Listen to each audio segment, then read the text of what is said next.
Oh, I can't believe it. I changed the sign from +3 to -3. I was just tangling. I gotta do that again. Oh.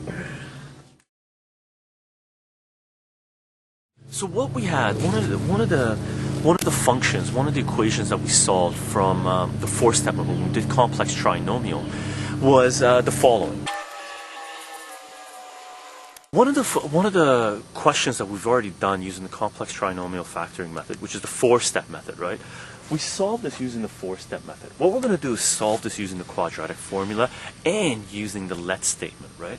The reason we're going to use the let statement is because this isn't a quadratic formula, a quadratic equation, right? This is, a quartic equation. So what we need to do, because to the power of 4, right, is a quartic trinomial, right? Because there's 3 different expressions. So what we're gonna do is know, from series 2, and again, you should know series 2 inside out right now. Series 2, and that's just exponents and radicals, and you should be able to, manipulate radicals and exponents to your will, right? That's how good you should be at exponents and radicals right now, because that's a huge chunk of the math that we're going to get into, especially with functions, log functions and exponential functions and decay functions and growth functions and any type of functions. We don't want to just stay in the base level here, right? We want to kick it up a notch. And the first place we kick it up in mathematics, just simple numbers, is going to the powers, right? And radicals are just fractions in the power, and exponents are just numbers in the power, right? So knowing our radicals and exponents, or exponents in this case, we know that x to the power of 4 can be written as x squared to the power of 2.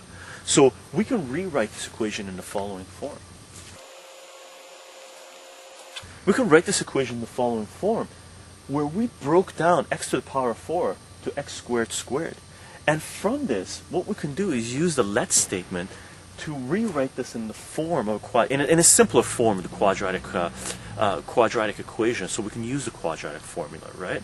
Right now, this is basically a quadratic equation with another function, a squared function, a quadratic really embedded within the quadratic, right?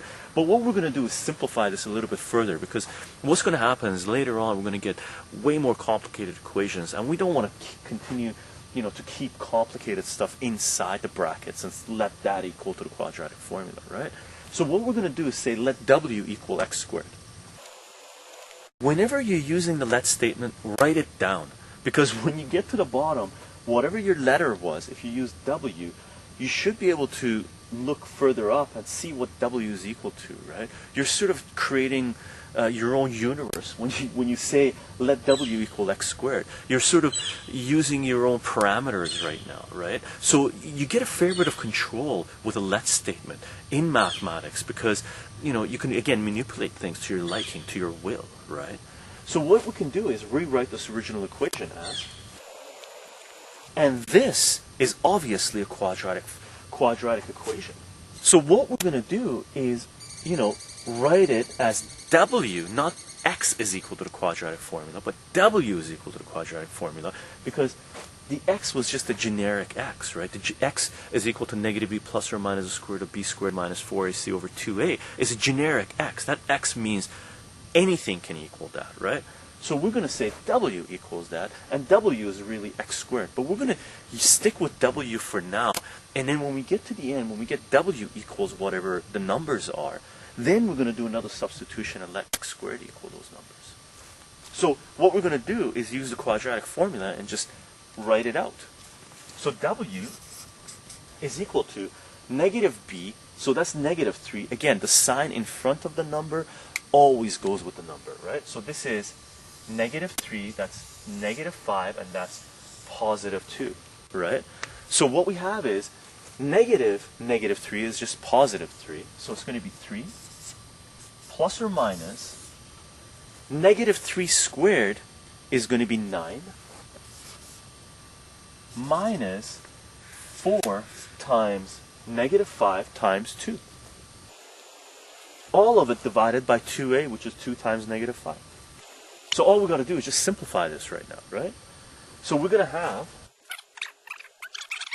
so w is going to be equal to 3 plus or minus 7 over negative 10. right? So 3 plus 7 is going to be, 3 plus 7 is 10, divided by negative 10 is negative 1. So W is going to be equal to negative 1, right? And 3 minus 7 is negative 4, divided by negative 10 is going to be 4 over 10, which is 2 over 5.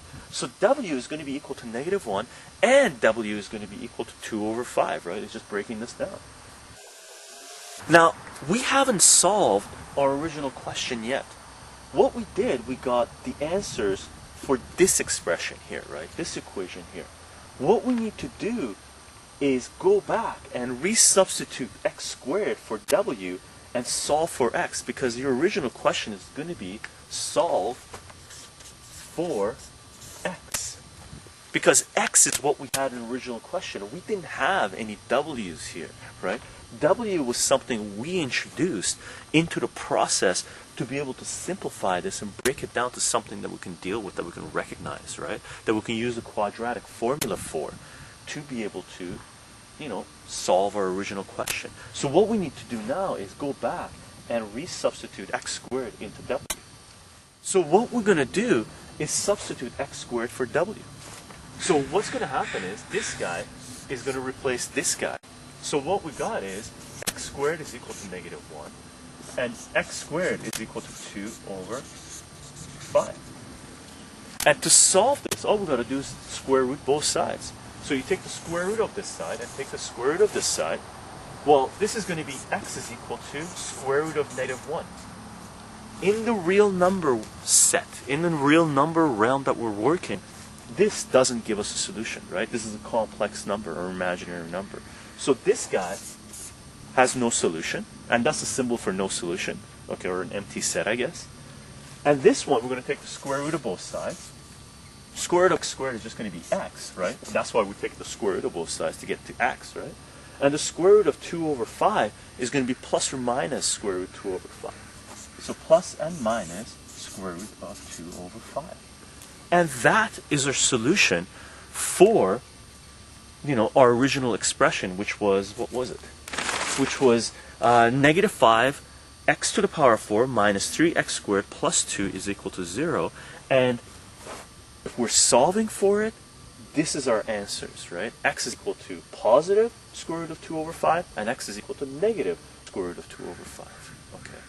If we're trying to find the factors, okay, so let's just do an aside. If the question said, find the factors of this, the factors of this would be in the following form. Let's say they ask you to factor this, not to solve it, right? What we would do is do all the steps that we did before, and what we had ended up with was the following, right? We had x squared is equal to negative 1, and x squared is equal to 2 over 5, right? Now, this is what x equal to, right? Or x squared equal to. This one we couldn't take down any further, but this one we could. And this one gave us the following answer. X is equal to square root of 2 over square root 5, and x is equal to negative square root 2 over square root of 5, right? Which is what we had, right? X was equal to plus or minus square root of 2 over square root 5. So what we can do with this is, hopefully you can see that. So what we have, this one we can't break down any further. So what we do is grab this and bring it over to the same side as the x and make that side equal to 0. So over here we would have x squared plus 1 is equal to 0. Right? Over here we would multiply the square root 5 up, right? Cross multiply this up and bring the 2 over. So what we would have here is square root of 5x, and the x is not under the square root symbol, minus square root of 2 is equal to 0. And over here we would do the same thing. So what we would have is square root of 5x plus square root of 2 is equal to 0. And what we did was break this original expression down into 3 separate terms where we factored them as far as we can go, right? And that's the point when it comes to factoring something. When they ask you to factor something, you're breaking them down, you're taking them down to as far as you can go, And this is as far as we can go with it, right? And if this is as far as we can go, all you need to do is to recreate the original expression is multiply these things together. So this guy completely factored would be this times this times this.